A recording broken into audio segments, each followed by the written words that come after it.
Patrick Star, the sometimes lovable idiot that has been seen as SpongeBob's best friend since the first episode almost 27 years ago. There are lots of inconsistencies in the show SpongeBob SquarePants, and nearly all of them seem to involve Patrick in some way. The Camp Coral TV show is literally all inconsistencies, and Patrick is in it. The Patrick Star Show also contradicts stuff, and literally all of it relates to Patrick. But what if I told you that Patrick is not the idiot he seems to be? What if I told you that I've stumbled on something that might completely change everything you might think you know about SpongeBob? But before we get to that, I want to credit some amazing SpongeBob theorists that have inspired this video. Literally all of Alex Bale's theories tie into this one in some way.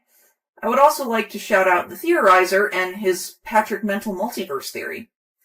And finally, at Squirrelid Studio for his Patrick Time Lord theory. His theory is very similar to mine, despite me having the initial idea for this theory a while before he posted his, but nevertheless he is a kind person and actually supported me and made me still want to make this video. Go check out all the creators I've mentioned. They deserve a lot of credit. So first off, I want to point out some weird inconsistencies between contradicting shows and alternate universe stories that will be important later. For instance, in Camp Coral episode Help Not Wanted, Patrick's father from the Patrick Star Show visits the camp. At the end of the episode, we see the rest of Patrick's family from the Patrick Star Show. This weird crossover between 2D and 3D is really weird. In the Patrick Star Show, Patrick briefly crosses paths with stop-motion characters in the episode 2000 Leagues of Terror. There are more weird inconsistencies with the timeline and retcons and whatnot. Actually, you probably know many inconsistencies, from the Flying Dutchman's marital status to the Krabby Patty's secret formula. Of course, there's also the timeline of SpongeBob and Sandy meeting as adults or as kids. I don't think I need to say any more. I think I should probably start talking about Patrick's family. He apparently has a sister named Sam, or a sister named Squidina. Well, he has pink parents, or blue and purple parents. He has a grandpa, and another one, and is related to Gary? Okay, what the frick is this guy's family? So SpongeBob makes no gosh dang sense. But maybe there's some reason for that? I mean, both Alex Bale and Squirrelid Studio say that someone or something is manipulating the timeline, and that's probably true. But what about the multiverse? The Patrick Star Show has a lot of just straight-up bat crappery. By the way, I'm just censoring that. Patrick Star Show, in episode 19, Patrick walks down a hallway and becomes tiny as a joke about perspective. In the first episode, they have a door with eyes that just straight up switches where it leads every 5 frickin' seconds. And most importantly, a door in Patrick's room. A door that leads us into the first instance of the Spongeverse, which is actually what it's called according to Nickelodeon. Now, finally at last, I present Exhibit A, the Tidal Zone Special. The description of this special reads as follows. Observe, if you will, 4 tales of undersea exploits that defy explanation, cross over into new dimensions where minds switch, bodies shrink, and robots rise. In the Tidal Zone Special. In my mind, this just definitely proves that there is a multiverse in SpongeBob. Now, on to the intro of the special. It just straight up says, when things start to get cuckoo, there's a pretty good chance you've just entered the tidal zone. SpongeBob is already really freaking cuckoo, but the Patrick Star Show? I mean, holy crap. I mean, the beginning of the first story of the special is literally Patrick meeting TV characters that claim they're actually the characters from the show themselves and not actors. They're also drawn in a different style, BTW. It's just It's weird.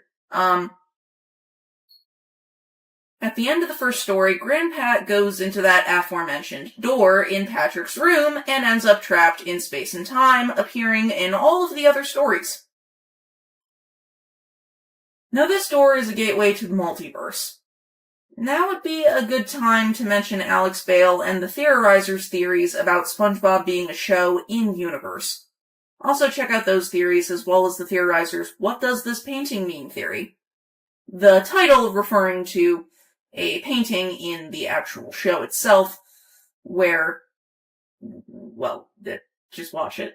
I'm not spoiling it for you.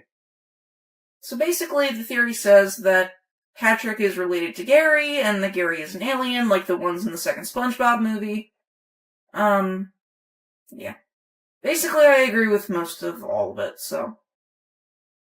So with this in mind, the inconsistencies in Patrick's past is probably because of traveling dimensions. I promise there is more evidence later. I'm saving the smoking gun for the end.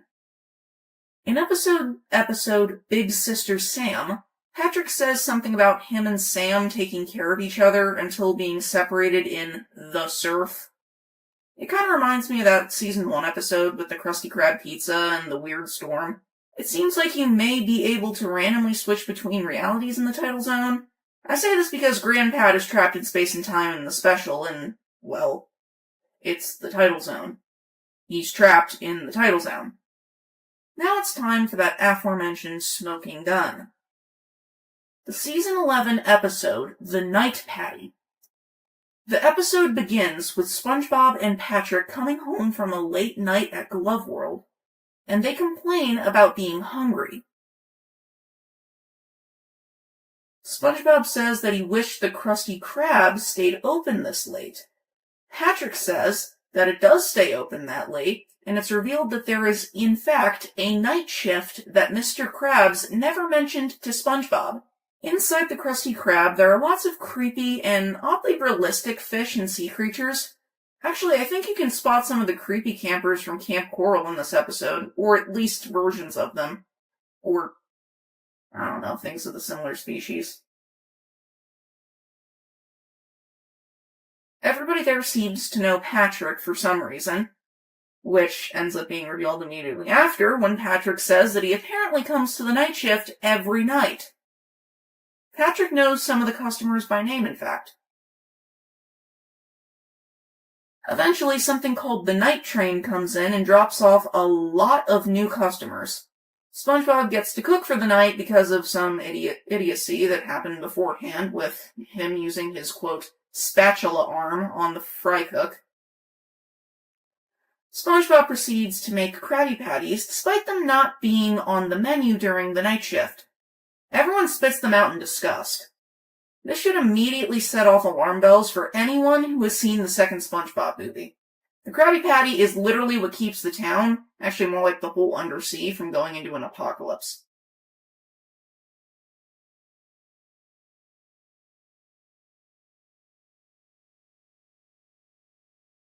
Also, again, the Theorizer has some great thoughts on that, so go check him out.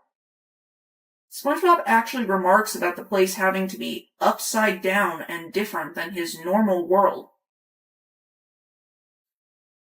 We also see the fisherman rob the store, and he is a character from an in-universe horror movie. Actually, some people in the restaurant are from Rock Bottom, meaning that might be an alternate world. Also, Random Land as well, from that one really weird episode, Random Land. The episode ominously ends with the night shift workers leaving and saying that they are there every night. Mr. Krabs then walks in and asks SpongeBob what he's been doing all night.